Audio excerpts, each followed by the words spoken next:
After watching John Krasinski's A Quiet Place Part 2, I found myself thinking about the role that exposition plays in film.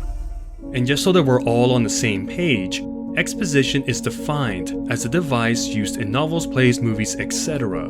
for the purpose of providing a comprehensive description and explanation of an idea. In fiction, this is often negatively referred to as info dump or information dump.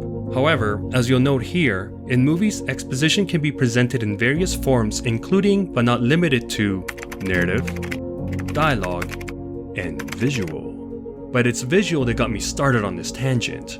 But before we can fully appreciate its implementation in the aforementioned A Quiet Place Part 2, we'll first need to take a step back and explore the different ways that exposition has been utilized. We can then sketch our own blueprint of what it takes to properly wield this often misused technique.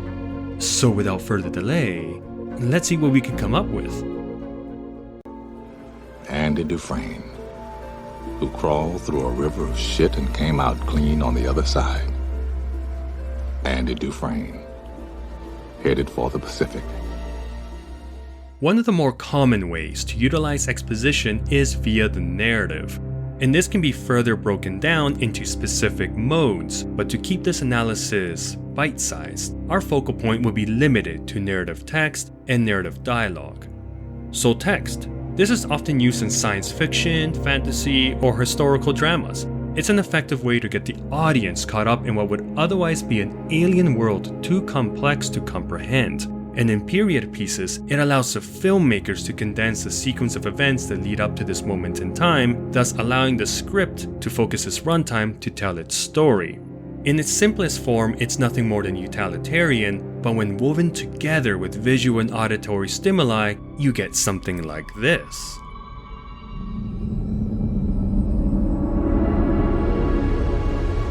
So what, pray tell, constitutes a bad example? In 1967, the Abkhani, 10,000 years ago, the Abkhani opened a gate, Bureau 713, when the government shut down a laboratory on orphaned children. The Abkhani... Immediately, we can point out that having it read out to us while having the text scroll by is a terrible choice.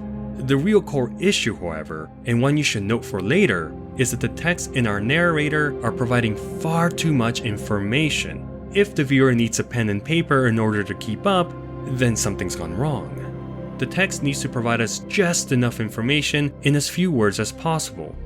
And the true mark of a great text scroll is one that goes beyond the information and accentuates the themes of the movie with nothing more than a few well-chosen words. Another way we can experience narrative exposition is through dialogue. And this again is often found at the beginning of a movie, just like with the text. Like our previous example, it's all about saying as much as you need as efficiently as possible. But narrative dialogue exposition is a much more visual form that can either net you this. Darkseid was met in battle by Earth's defenders, the old gods, or garner you a poetic triumph. But there were some who resisted. A last alliance of men and elves marched against the armies of Mordor, and on the slopes of Mount Doom, they fought for the freedom of Middle-earth. These will use up more runtime and is therefore imperative that they exist beyond the information being portrayed, and live up to the story, establish the themes, and be part of the art. Now, narrative dialogue exposition can exist in other forms, such as monologue, movie narration, voiceover, you get the idea. The same guidelines will typically apply, so let's just move on and explore our next mode of exposition, and easily the most misused, character dialogue. Okay, there is no map, only satellite images. So we need someone like you, with your skill, your unique expertise in uncharted jungle terrain, to lead us on our ground expedition. We're just scholars and scientists. We need someone with experience, in case things go sideways. Once you hear it, you're able to see the issue. It's unnatural, it's jarring, it's ridiculous even. Oh, what would Mom and Dad say? I don't know. They're gone.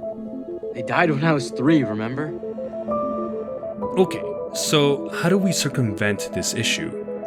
Admittedly, it's a lot harder to remedy, but if you tweak the dialogue just enough to have the words come out organically. Look, I don't have time for this. I've got to get going. I've got to go to work. All right. I heard you're working in the cargo docks. That's right. Running loaders and forklifts, that sort of thing? So? Nothing. I think it's great that you're keeping busy. And I know it's the only thing that you could get. There's nothing wrong with it. Or if you strategically prepare a scene to have the exposition be a natural consequence. Do you know what I'm talking about? The Matrix. Do you want to know what it is? Then it's almost invisible to the viewer. Perhaps this is why we're able to spot bad utilizations of this expository dialogue while seemingly being oblivious to its presence when it's smartly written in.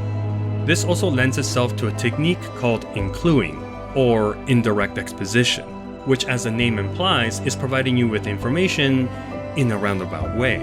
You're being so much like your father. Do not compare me to my father. I didn't compare you to him. I said you were acting like him. The beauty of this technique is that it keeps the information flow at a trickle, thus easier to hide within the dialogue. It's important to note that incluing is not limited to strictly dialogue and can be molded to any other modes of exposition, including visual.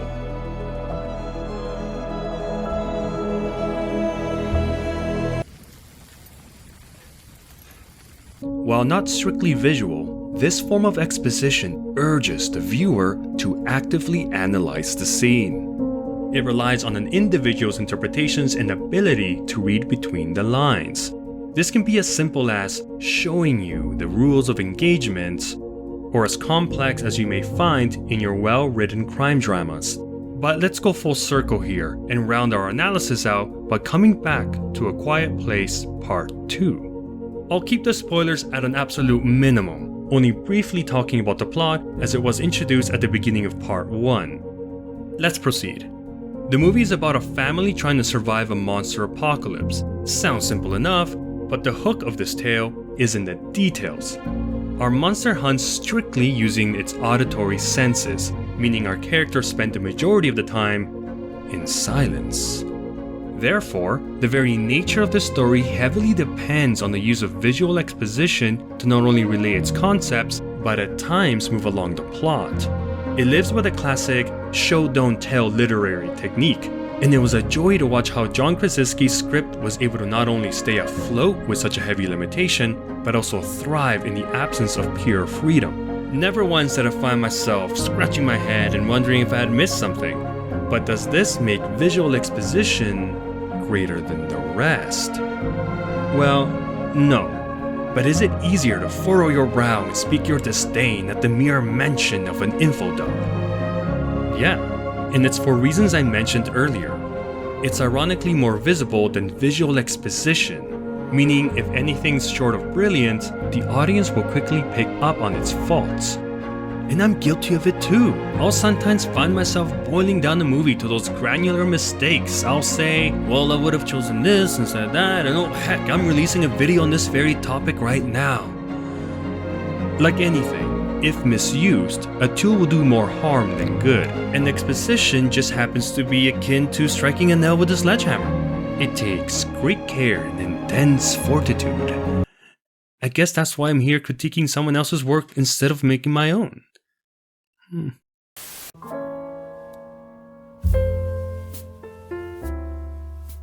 Thank you for sticking to the end.